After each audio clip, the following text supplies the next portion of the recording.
Hai Sobat Stafati, selamat pagi, siang, sore, malam, kapanpun kalian mendengarkan podcast ini.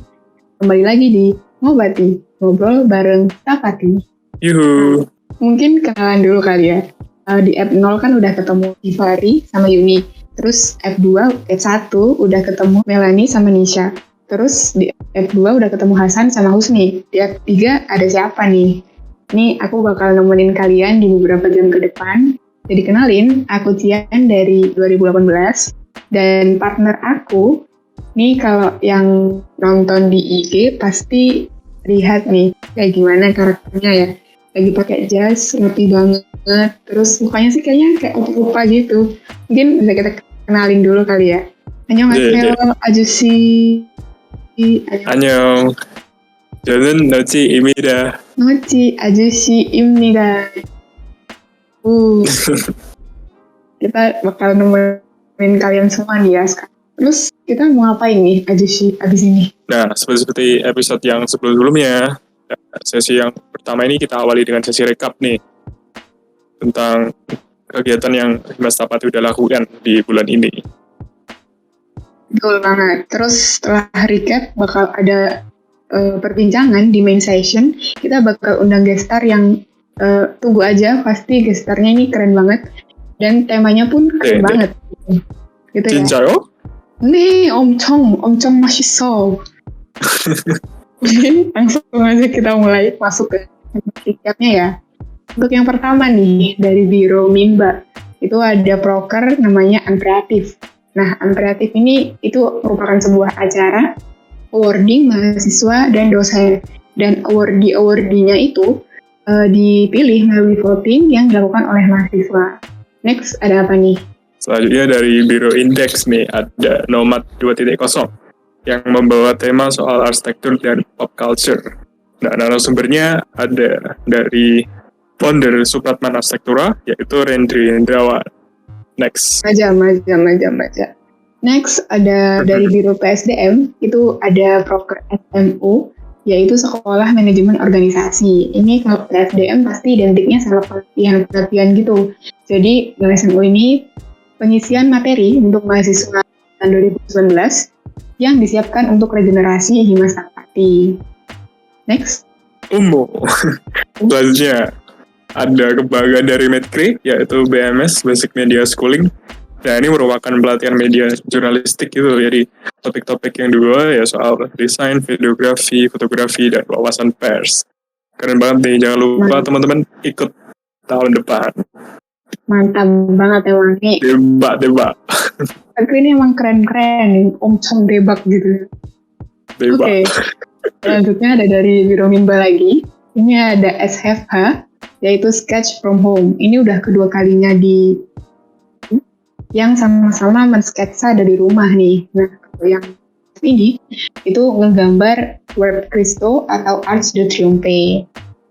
Selanjutnya dari Indeks lagi nih, ada kontur, juga berupa pelatihan, tapi ada beda karena pelatihan yang dibawa di kontur itu merupakan tutorial post production dengan menggunakan software Photoshop.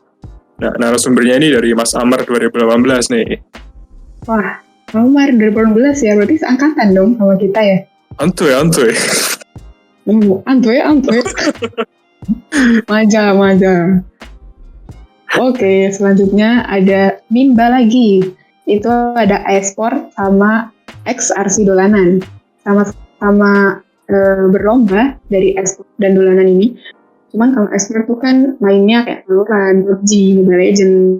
Nah, dolanan ini digabungin gitu. Jadi ada Werewolf, Vertic, sama jadi teman-teman tiap angkatan bisa join gitu. Jadi asik banget. Mantap. Nah, selanjutnya ada dari Hublu, yaitu Medayoh. Ini merupakan sesi sharing-sharing gitu, pengalaman organisasi antar kampus ya. Nah, kampus yang dibawa di sesi ini itu dari Unpar nih.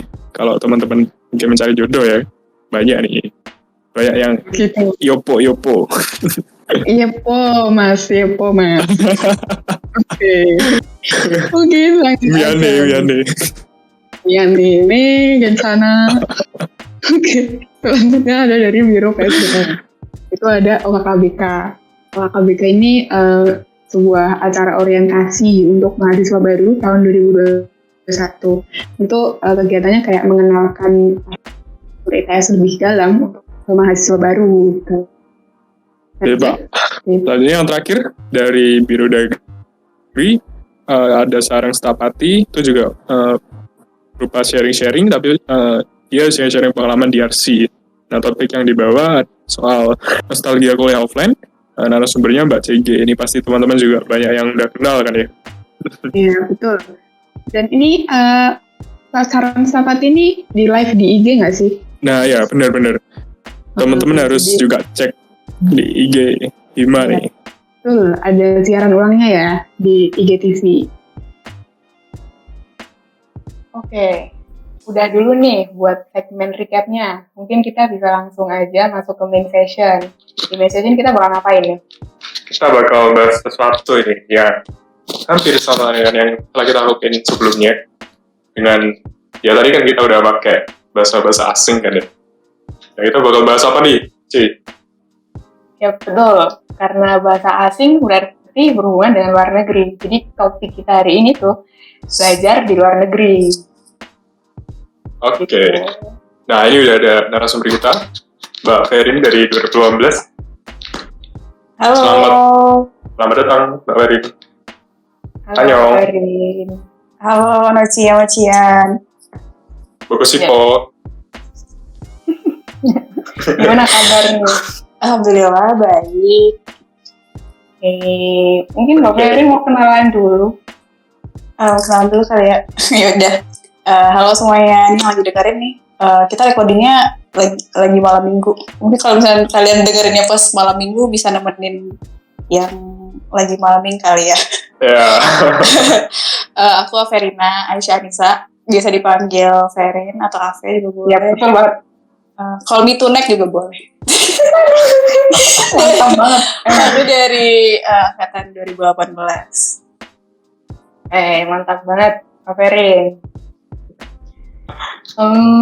Mungkin nggak usah basa-basi lagi ya. Kita langsung masuk ke topik kita nih, berhubungan sama belajar di luar negeri.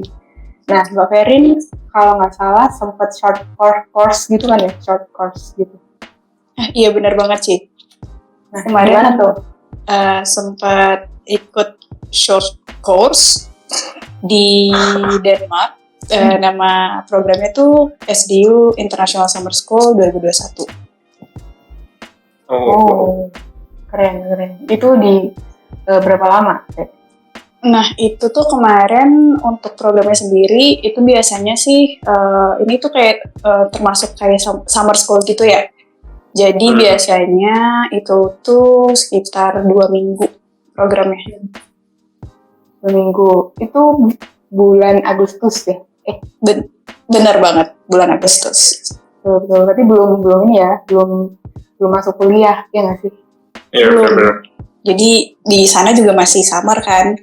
Jadi sama-sama, misalnya kayak bisa buat program selingan di liburan semester gitu. Sip. Terus di sana belajar apa? Nah, kalau misalkan yang aku ambil kemarin, itu tuh nama course-nya Experimental Architecture. Terus topiknya itu tentang robotic timber fabrication. Oh, wow. Eksperimen berarti sama kayak yang kita lakuin sekarang ya? Kalau misalkan kayak sekarang kan kita lebih ke konseptualnya gitu ya. Kalau misalkan yang ini tuh kita eksperimennya menggunakan kayak lebih ke ini sih tektonika dan juga kayak bereksperimen menggunakan satu kalau misalkan mereka tuh biasanya tiap tahunnya tuh beda-beda gitu loh. Jadi misalkan tahun ini eksperimennya pakai kayu, material timber. Jadi kita kayak bereksperimen gimana sih kita bisa bikin kurvatur atau mungkin kita bisa nge-bend si board atau si timbernya itu sendiri gitu. Aduh, asik banget kayaknya ya. Itu berarti lebih ke kayak material gitu kah? Eksplorasi material gitu? Betul. Hmm. Ya, Ini aku lihat di linknya yang tadi, yang SBU Summer School ini di showcasein bentuk-bentuk yang kayak cukup parametris ini kalau aku lihat. Itu Afri juga bikin kayak gini. Iya Noci, jadi mereka kan tiap tahunnya tuh kayak selang-seling gitu loh. Jadi misalkan tahun ini mereka eksperimennya pakai material kayak beton atau ya itu, terus tahun setelahnya itu pakai kayu. Nah aku kemarin kan tuh dapetnya yang kayu. Jadi ya kita kemarin tuh bikin prototype yang ya bentuk-bentuk ke parametris gitu. Keren. Berarti ada software yang dipelajarin tertentu nggak sih? Software tertentu yang dipelajarin gitu? Kalau misalkan software sih, iya kita di sana itu kemarin pakai Rhino sama Grasshopper. Wah, ini. Gitu. Ini kayaknya noci banget ya sih. Iya. Gimana nih? Cocok banget nih noci. Harus nyoba sih. Bikin pusing ya ini tapi. Ini luar biasa menguras ini ya raga dan jiwa sebenarnya. Terus berat sih sebenarnya ya jujurly. Berat ya. Terus gimana Pe? Kan ini, jadi misal pelajarannya kan udah susah nih, apalagi ngomongnya pakai bahasa Inggris. Terus gimana nih, Ferin bisa beradaptasinya di situ gimana? Hari pertama sebenarnya cukup berat ya, karena nggak cukup berat banget sih sebenarnya. Oh my god. Karena kita kan biasa kalau di RC rata-rata makainya SketchUp ya. Terus di sana kita harus pakai Rhino dan Grasshopper yang sama sekali nggak pernah nyentuh gitu. Jadi betul-betul susah sih sebenarnya. Cuman di sana tetap diajarin gitu. Karena kan juga programnya nggak dikhususkan untuk anak-anak arsitektur, tapi juga terbuka buat umum gitu. Mau dari jurusan apapun, kalian bisa join gitu. Wow. Berarti ketemu teman-teman luar negeri dan berbeda jurusan gitu ya? Betul banget. Tapi mungkin salah satu challenge-nya juga ya, yang ikut itu pesertanya rata-rata yang udah yang udah lulus S1 dan lagi belajar S2 atau ngambil master, sama yang bahkan udah punya biro arsitek sendiri dan bahkan udah kerja gitu. Jadi undergraduate student-nya tuh cuman kira-kira di satu kelas tuh dari 19 orang cuman 4-5 orang gitu yang undergraduate student, termasuk aku sendiri. Pressure-nya makin ini deh. Makin gede lagi. Tapi kemarin sejauh ini sih pengalaman kemarin ya, tutornya baik-baik, terus mereka benar-benar yang nge-guide kalau misalkan kita ketinggalan. Jadi sistemnya itu adalah di minggu pertama, 3 hari pertama itu kita datang nih kelas nih, duduk nih sampai jam 10, dengerin salah satu profesornya tuh presentasi dulu mengenai si program ini sendiri. Terus habis itu setelah itu sampai jam 6 sore, dari jam 10 pagi itu kita duduk di kelas dan kita ngikutin tutornya gitu, bikin ngoding buat si Grasshopper ya, bikin itu benar-benar yang cukup ekstra banget sih sebenarnya gitu. Selama 3 hari kayak gitu, dari pagi sampai sore lagi kayak gitu. Ya. Terus mungkin gimana di situ, berarti lebih ke tutorial gitu ya? Sebenarnya tuh output dari course ini kan kita disuruh bikin prototipe 1:1 ya. Terus jadi yang bakal kita pelajarin tuh nggak cuma tutorial, tapi juga bakal ada workshop di sana. Terus kita juga bakal ada presentasi juga mengenai proyek yang kita bikin. Nah, setelah kita tutorial itu selama 3 harian, itu nanti setelah itu baru lanjut ke fabrikasinya gitu. Kan kita namanya tadi timber fabrication ya. robot. Jadi kan kita juga kenapa diintegrasiin sama si Grasshopper itu supaya nanti kan kita juga kerjanya sama si bikin curve di timbernya itu kan juga pakai robot. Namanya robotnya Kuka. Jadi di itu ntar habis dari kita bikin dari Grasshopper-nya terus sama bikin prototipe modelnya di Rhino, nanti bakal disambungin gitu kayak ada alatnya gitu deh, disambungin ke robotnya gitu, terus ntar dia bikin curve-nya gitu, tapi lumayan kompleks sih sebenarnya. Itu kayak 3D printing ya? Betul, kayak 3D printing. Wow. Keren. Debak. Debak banget. Berarti harus ini ya, harus sangat fokus gitu buat belajar dan memahaminya gitu ya. Betul. Nah ini kalau dari Ferry-nya sendiri cara adaptasinya gimana? Kan tadi belum pernah pakai sama sekali kan. Dari SketchUp terus pindah tiba-tiba ke Rhino Grasshopper dan juga di lingkungan yang sangat asing kan ya di luar negeri. Nah itu cara adaptasinya gimana? Atau mungkin ada kesan-pesan gitu yang mau disampaikan? Sebenarnya ini ya mungkin karena di sana tuh juga teman-temannya juga pada baik-baik, terus mereka juga benar-benar ya, kita kan kerja juga nggak sendiri gitu, kita lebih ke kolaborasi, kita juga banyak kerja kelompoknya juga, jadi teman-teman di sana tuh juga banyak membantu dan tutor-tutornya juga, apalagi profesornya yang di situ juga alhamdulillah tuh baik banget gitu. Jadi alhamdulillah sih dimudahkan sih sebenarnya untuk nggak yang bener-bener yang culture shock banget gitu lah, jadi.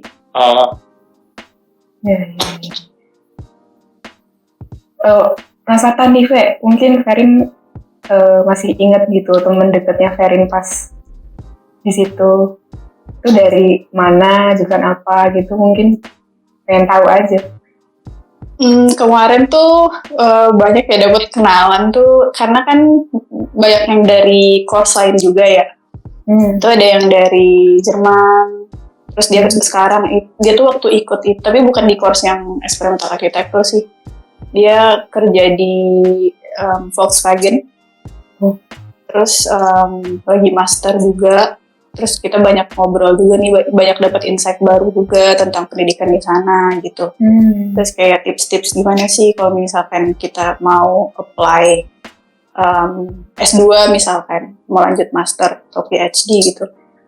Terus kalau misalkan yang dari course experimental architecture sendiri sih, kita lumayan deket ya semuanya itu, karena satu kelas itu kan cuma 19 ya, itu termasuk sedikit dibanding kelas lain. Karena untuk course aku sendiri tuh emang sedikit gitu loh, karena sama profesornya emang diseleksi di awal, jadi siapa yang daftar tuh kalau nggak salah ada 40 orang, tapi diseleksi jadi 19 orang gitu. Mantap.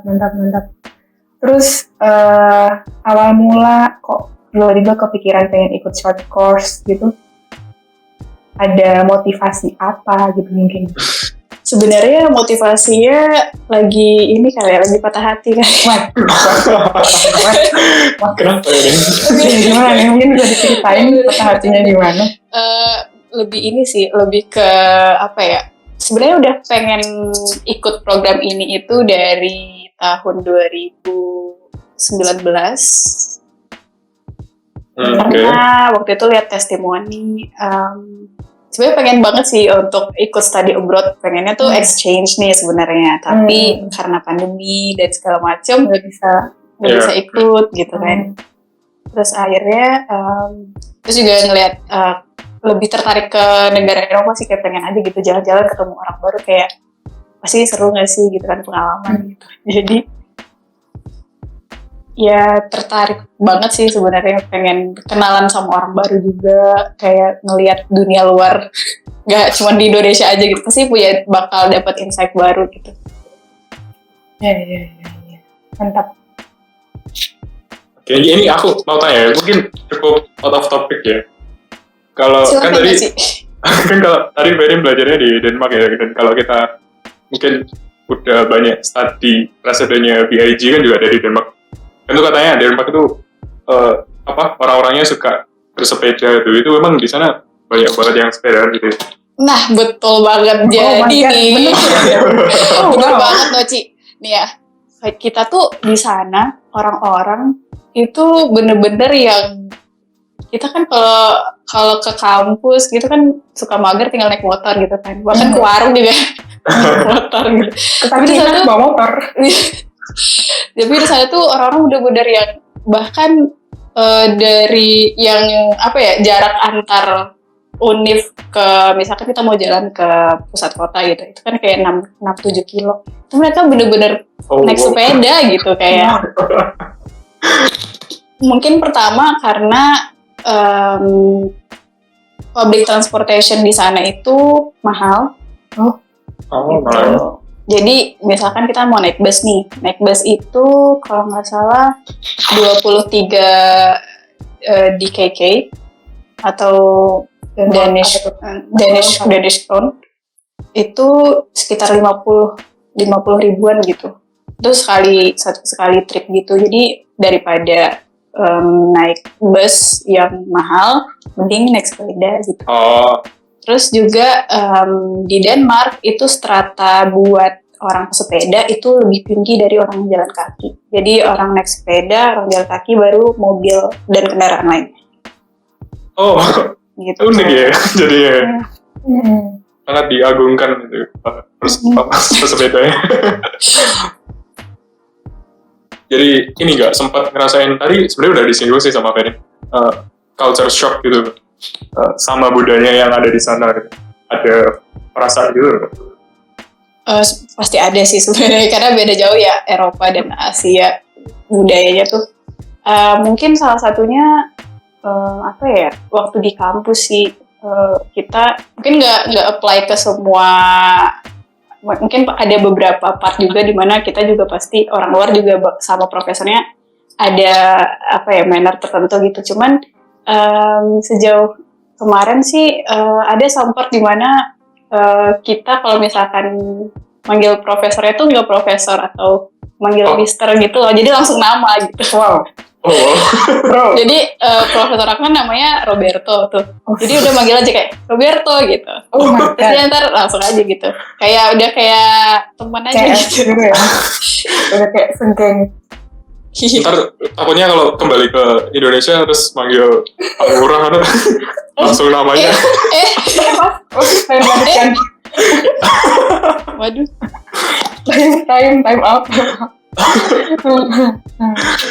Ada lagi nggak kira-kira mungkin selain ngomong ke profesornya gitu, atau ada lagi gitu?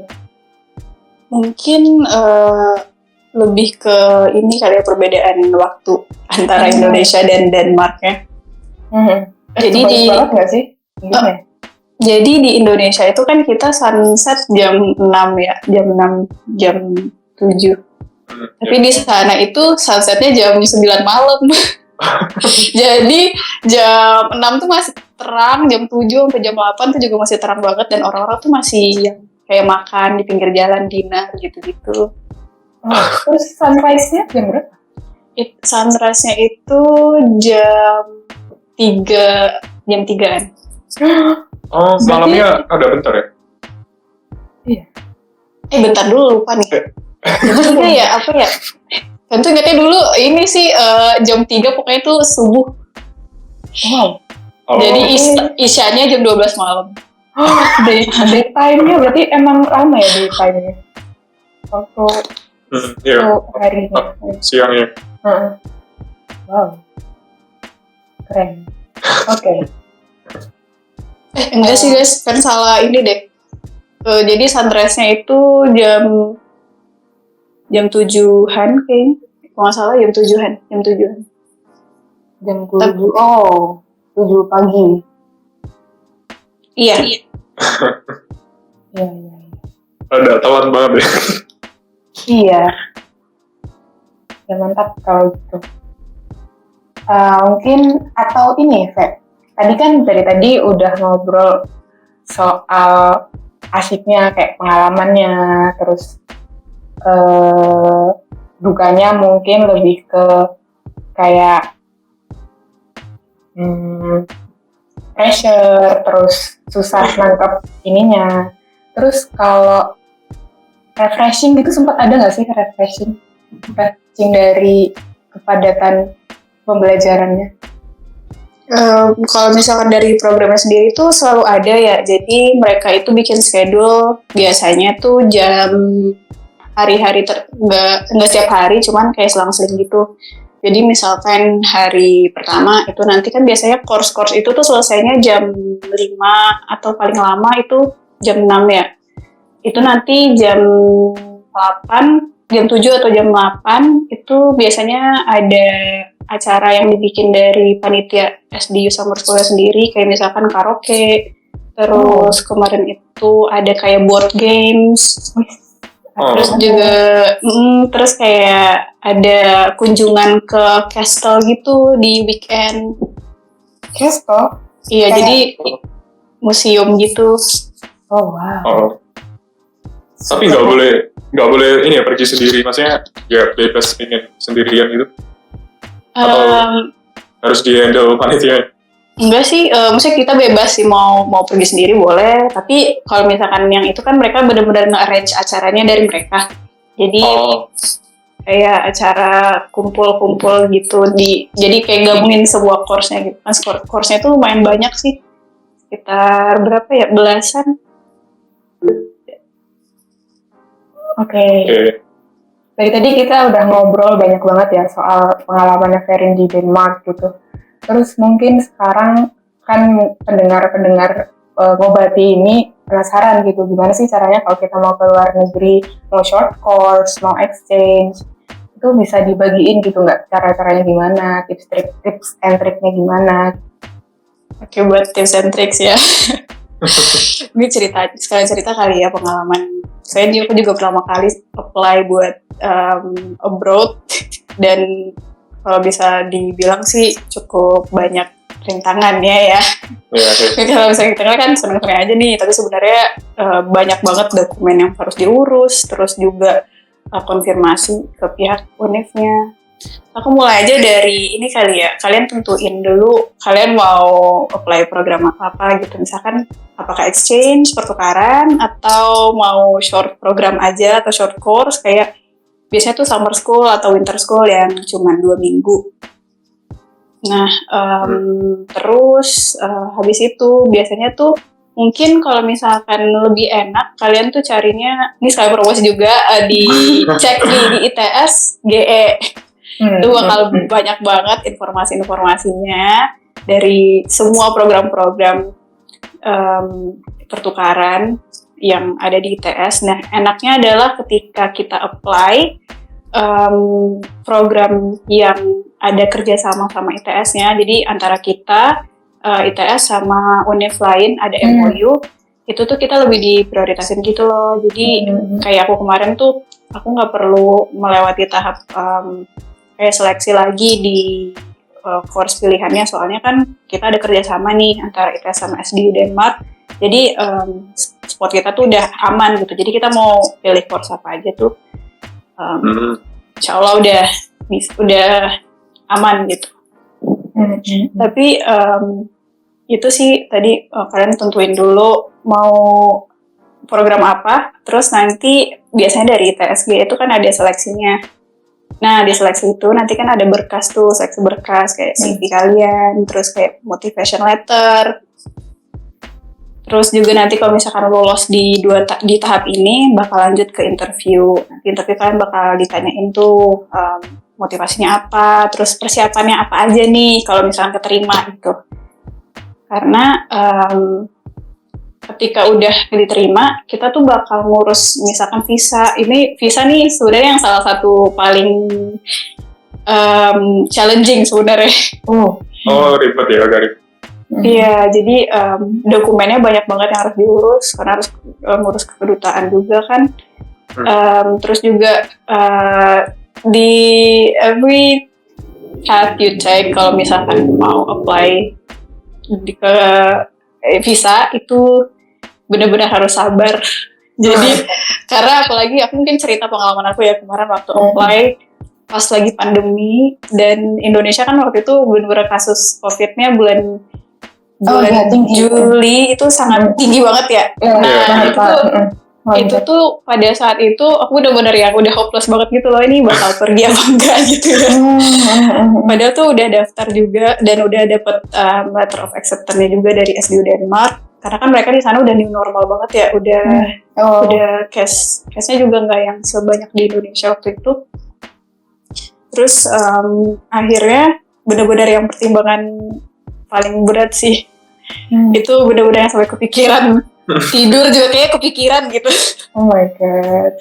Karena benar-benar yang ini kalau misalkan, karena kita nggak tahu kan siapa tahu Indonesia di blacklist, karena waktu itu Indonesia kan juga sempat di blacklist sama Singapura ya, karena di bordernya ditutup gitu, karena kita case-nya tinggi, jadi buat mencegah penularan dan segala macam. Terus kemarin waktu apply itu mau apply visa kan visa Schengen, kan aku karena daerah Eropa, jadi apply-nya visa Schengen nih. Nah Schengen itu kalau misalkan kita lihat di website itu selesainya itu paling cepat 15 hari, atau kalau misalkan kayak situasi sekarang, maksudnya lagi pandemi, itu bisa sampai 30 harian gitu, atau bahkan lebih gitu. Nah itu dia, kita jadinya gambling kan gitu, karena harus nyesuaiin juga sama waktu kita keberangkatan ke Denmarknya gitu. Itu benar-benar harus dikalkulasiin dan juga harus di prepare segalanya. Nah kemarin itu pas aku mau apply visa ke kedutaan Denmark di Jakarta, itu lagi PPKM dan semua kedutaan itu tutup. Terus juga jalur antar kota misalkan antara daerah Jakarta Timur terus Jakarta Pusat itu kayak benar-benar diawasin gitu loh, dan nggak bisa sembarangan masuk gitu, dibatesin gitu. Jadi benar-benar harus nyari jalan kecil ya bisa nyampe ke kedutaan gitu. Nah sebelum itu tuh juga aku sampai email ke kedutaannya sih, karena kan mau ke sana juga tuh harus kan harus nyerahin berkas, terus juga harus biometrik di sana. Jadi akhirnya aku nge-email, terus ternyata alhamdulillah tuh cepet responnya dan cuma 1 hari gitu. Jadi 1 hari nge-email, terus besoknya udah langsung ditelepon kedutaan kayak, oh ya boleh bisa langsung datang aja ke kedutaan gitu. Alhamdulillah ya, dimudahkan ya dari segala kesusahannya. Iya, dan nggak tahu sih ini mungkin sebuah keajaiban kali ya. Soalnya visa Schengen punya aku tuh keluarnya cuma 1 hari gitu. Oh astaga. Wow. Ya, kalau emang sudah jalannya untuk berangkat ya, akun kali. Kok jadi ini religius. Masya Allah. Terlepas ini Fe, udah kah itunya tips and triknya atau ada lagi? Oke, itu aja deh. Mungkin just do it kali ya. Karena iya. Itu penting banget sih. Kadang tuh kita ngerasa kayaknya nggak bisa, tapi kita nggak pernah nyoba gitu. Jadi mungkin sekarang kayak apapun yang kalian mau se-impossible apapun mimpi kalian gitu ya, udah kalian coba dulu aja. At least kalau misalkan kalian udah nyoba dan kalian gagal tuh kalian udah nyoba gitu. Kayak you tried your best at that time, even though you failed, kayaknya kalian udah hebat karena udah nyoba gitu. Oh my god. Keren. Super mantap ini. Wejangan dari Mbak Ferin. Just do it ya bro. Oke. Ya, lanjut. Itu tadi ya teman-teman. Kalau mau ingin exchange atau mungkin study di luar negeri, apapun itu dicatat nih wejangan dari Mbak Ferin. Nah, karena kita udah sampai di puncak acara, jadi aku mungkin ucapin terima kasih buat Ferin telah meluangkan waktunya di podcast ini. Selanjutnya kalau mungkin Ferin mau meninggalkan, silakan. Tunggu. Mungkin dari pendengar sekalian, pendengar Ngebati pengen tanya-tanya ke Ferin nih, kira-kira enaknya gimana Ferin? lewat mana nih mungkin? Bisa sekalian branding sosial media gitu. Aduh, boleh banget ini. Bisa langsung aja ya ke melipir nih ke Instagram. Melipir ke Instagram @avrran. Catat guys, AVRRAN. Nah, itu dia. Mantap. Kalian mungkin ini kali ya, biar kolom komentarnya rame nih, kalian yang mau exchange atau mau study abroad bisa di komen nih, kalian mau ke negara apa, terus tulis aja dulu gitu, siapa tahu diaminin kan, kita nggak tahu. Amin. Jadi kalau kalian dengar tuh komen di ini Mas Tapati ya. Yes, mantap ya, bisa komen guys, mau kemana nih, kemana gitu. Biar lama. Ferin idenya keren banget. Happy deh. Oke, tadi udah bilang makasih, ya berarti emang makasih banget Mbak Ferin. Mungkin Ferin udah bisa goodbye, kita bisa say bye ke Ferin nih. Goodbye. Makasih buat Cici ya. Banyak Udah. Udah. Oke. Tadi udah keren banget ya pembahasan kita tentang luar negeri, belajar gitu. Kalau dari kamu gimana nih? Ini aku jadi termotivasi sih, jujur ya. Jadi pengen langsung ini sih. Mungkin buat S2 aja kali ya, karena udah cukup telat mungkin. Iya, betul banget. Ini kesempatan yang sangat penting gitu. Oh, jadi Noci lebih ke S2 atau mau apply ke biro MVRDV atau BIG gitu? Loh. jadi di spoil ya? Spoil, mau. Okay. Tidak ada rahasia di antara kita ya.